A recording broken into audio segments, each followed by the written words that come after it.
আপনি কি স্বপ্ন দেখেন বড়লোক হওয়ার? মানে শুধু ব্যাংকে টাকা না, বাস্তব জীবনে রেস্তোরাঁ, লাক্সারি, ছুটি বিদেশে, ফ্রেন্ডদের অবাক করা। কিন্তু জানেন কি, বড়লোক হওয়ার পথে শুধু পরিশ্রমই যথেষ্ট নয়, কিছু মানুষকে এড়ানো অত্যন্ত জরুরি। আজ আমি আপনাকে বলবো কারা সেই মানুষ আর কিভাবে তারা আপনার স্বপ্ন ধ্বংস করতে পারে।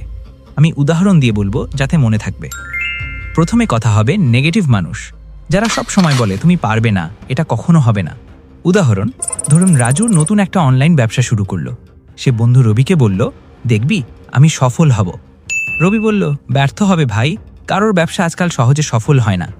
রাজু মন খারাপ করলো, কিন্তু নিজের পরিকল্পনা অনুযায়ী কাজ চালিয়ে গেল। 6 মাস পরে রাজুর অনলাইন স্টোর সফল হলো, আর রবির মুখে হাসি আর কিচ্ছু নেই, কারণ সে নিজে কিচ্ছু করেনি, শুধু নেতিবাচক কথা বলেছে।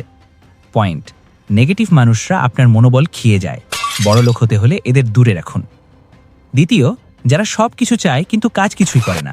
ধরুন তানভীর সবসময় বলে আমি বড়লোক হতে চাই, বিলাসিতার জীবন চাই, কিন্তু সে সকাল 10টা থেকে রাত 10টা পর্যন্ত শুধু ফোনে টিকটক দেখে। আপনি জানেন কি, তানভীর 3 বছর ধরে স্বপ্ন দেখছিল, কিন্তু 1 টাকারও ইনকাম হয়নি। আরেক উদাহরণ সালিম, সে নতুন একটা ইউটিউব চ্যানেল খুলল, প্রতিদিন 2 ঘন্টা ভিডিও শিখছে, 2 ঘন্টা ভিডিও বানাচ্ছে। 6 মাস পরে তার চ্যানেলে সাবস্ক্রাইবার 50,000। একই সময় তানভীর শুধু চেয়ারে বসে বড়লোক হতে চাই বলছে। পয়েন্ট, বড়লোক হতে হলে আপনার সঙ্গী হতে হবে কাজী মানুষ, যারা পরিশ্রম করছে। তৃতীয়, জাল অভ্যেসের মানুষ, যারা লোভ, জালিয়াতি বা শর্টকাট খুঁজে বেড়ায়। উদাহরণ, রিয়াজ তার বন্ধু করিমের সঙ্গে ব্যবসা শুরু করলো। করিম সবসময় শর্টকাট খুঁজছিল, ট্যাক্স ফাঁকি, ডকুমেন্ট ভুল দেখানো, জাল কাজ।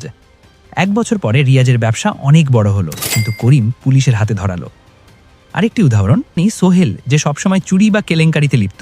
তার বন্ধুদের দেখলেন যারা সৎভাবে কাজ করছে তাদের প্রফিট বেশি, মর্যাদা বেশি। সোহেল শেষমেশ নিজের খারাপ অভ্যেসে আটকে যায়।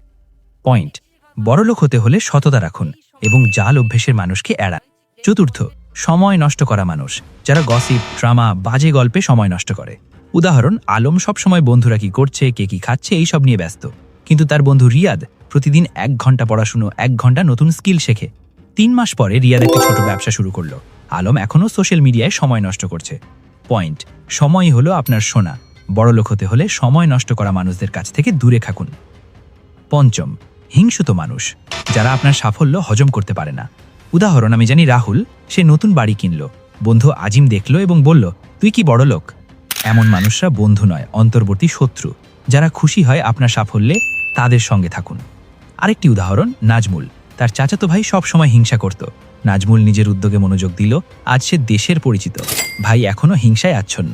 বড়লোক হতে হলে আপনাকে উৎসাহ দেয় এমন মানুষ বেছে নিন, হিংসুক নয়। সত্যি বলতে বড়লোক হওয়ার চাবিকাঠি হলো সঠিক মানুষ বেছে নেওয়া। যারা আপনাকে ঠেলবে, সমর্থন করবে এবং শেখাবে, তাদের কাছে থাকুন। যারা নেতিবাচক, জাল বা সময় নষ্ট করে, তাদের এড়ান। মনে রাখবেন, বড়লোক হওয়া মানে শুধু টাকা নয়, মানসিক শান্তি, মর্যাদা এবং ক্ষমতাও বড়লোক হওয়ার অংশ। আপনি যদি এই মেসেজ মনে রাখেন, দেখবেন আপনার জীবন শুধু স্বপ্নের বড়লোক নয়, বাস্তবেরও বড়লোক হবে। ভিডিওটি ভালো লাগলে লাইক দিন, শেয়ার করুন আর কমেন্টে জানান আপনি কোন ধরনের মানুষকে এড়াতে চাইবেন।